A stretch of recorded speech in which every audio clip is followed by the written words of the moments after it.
a second ago is there's a ratio that I like with pour overs. So we usually do a 16-to-1. These cups hold they can hold 400 grams of output. Okay. So what I did is I weighed this, shared this, grounds in it. So we're going to give it 7. So I'm going to get this to be 24 grams. Now it's 26. So.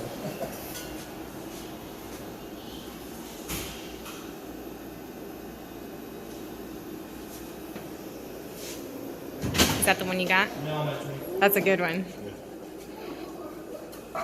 And the same with the espresso. The time which is optimal for the extraction. For pour overs, I generally like 3.5 to 4 minutes, 4 hours.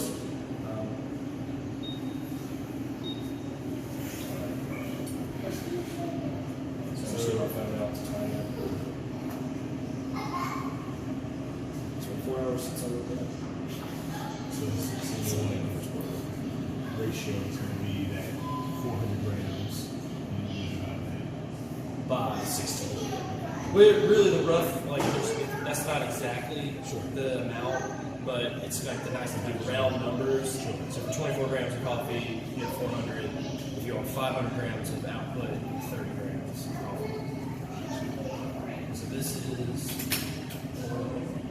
You don't want to use boiling water. You want to let it settle for a second, because if you just dump the boiling water on there, it's going to burn, kind of scorch the grounds, which will give you a little burn flavor. So usually it takes about 15 seconds for it to stop boiling, and then that's usually when I go. Whenever it just like completely stops is when I would start doing something. Hello. So the one thing with pour overs is there's a bloom, which is you basically having the coffee, you're priming it for the extraction. So you do double the amount. So I'm going to go, so 48, you want to do exactly double the amount of coffee. Try to coat the entire bit, so you're priming those grounds for the brew. It's kind of letting So if you do 24 grams of coffee grounds, you want to bloom it with 48 grams of water. Yes. Okay. If you get to 50, it's not really a big deal. And usually the bloom I like to be 40 seconds, kind of give it enough time to get heat it up. So when I start adding all of the rest of the water, it'll be ready for it. So, and now I'm going to go to 100 grams.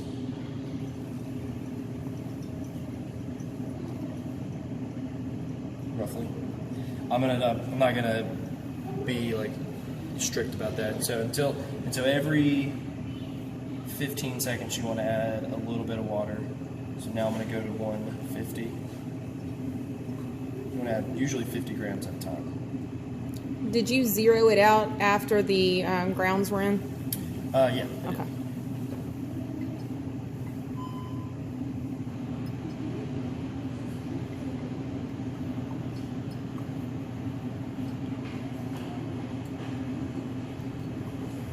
It's also a matter of just reading the way the water is running through the coffee. Grind setting is very important in this. If you have too fine particles, it's going to take forever for it to drain. So you kind of want to imagine that's the way the dam can regulate the water going in and out. It's that same idea. I noticed that you're not hugging the rim of the filter. Yeah, so I like to create more of a silver dollar circumference for the coffee, so the grounds can raise in that. At the end, I'll polish off around everything.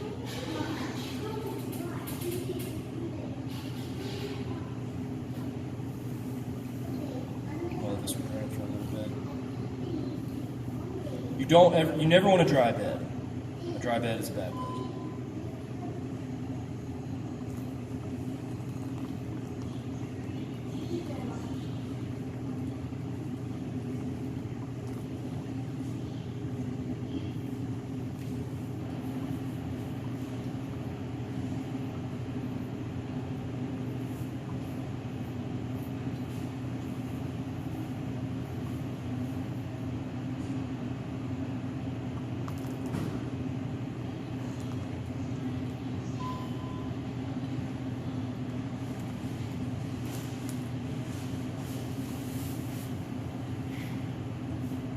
So it's like roughly every 15 to 20 seconds I'm adding the water.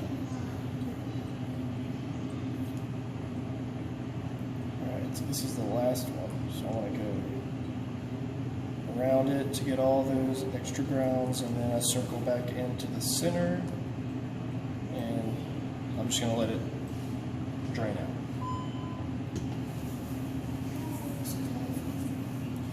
So it's finicky, but it's a human touch. You know, like when you're making this for somebody, you can dial in every parameter. The grind setting, the grinder is the most important thing as far as getting the time right. That's why like grinders are very, like, they can be more of an important issue. The scale is fine for this, but you want to make sure that the particle sizes are all uniform for this sort of extraction. It's the same with espresso. I'm just watching this right now, so there might be a little. So it's going to be a little over 4 minutes.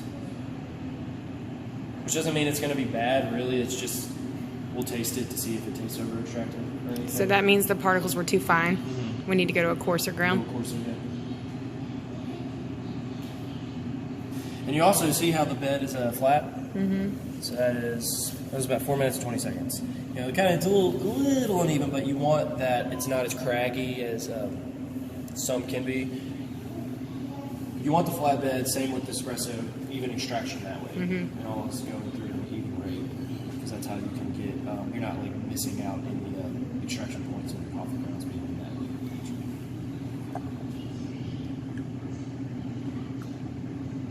Cool. And so this is this the Guatemalan here? Yeah. Okay. Yeah, so this is my favorite coffee that we do. This is the one farm that we work directly with. We went down there for Thanksgiving to see the farmers, see plants, like really understand more about what they do. It's at Two Birds Coffee out of Zunalito, which is in the Xochitepec department, 3 hours west of Antigua. And it is a very well-to-do farm, Smithsonian, bird-friendly, certified farm, USDA organic. They have really worked with us in maintaining a good steady price for us to keep getting the coffee. But they have some of the highest standards for what they do, and they really are focused on Guatemala and helping the people there. You know, they're Ana Vizcaíno. She got the farm from her dad, who owned this entire land around Volcano. When he passed away, he gave it to the 4 kids. So one guy grows macadamias, one person just essentially lives there, doesn't really grow anything.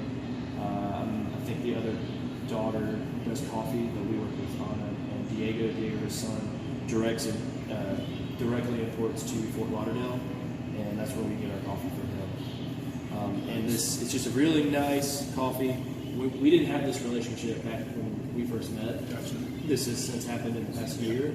They showed up trying to sell green coffee, and we were lucky enough to have the opportunity to work directly with someone like that. That's our goal, is that's how you can more efficiently have an impact on that, as opposed to a lot of coffee companies that, like smaller ones that don't really have that ability. We were lucky to have the opportunity for them to show up at the door, but people can just look through a brochure. There's like Royal Imports, Zephyr, Mercantia, like Red Fox. There's just so many import groups that you can just look at the catalog and order some coffee. Yeah. And so that takes away from what coffee can be and what it should be. Mm-hmm. And so that's why I'm glad y'all are using this one. This one actually has more of a personal story to it. So if anyone is if anyone is interested in that, you can always direct them to our website, or feel free to tell them what they're drinking is a good product that we care and we take a lot of pride in.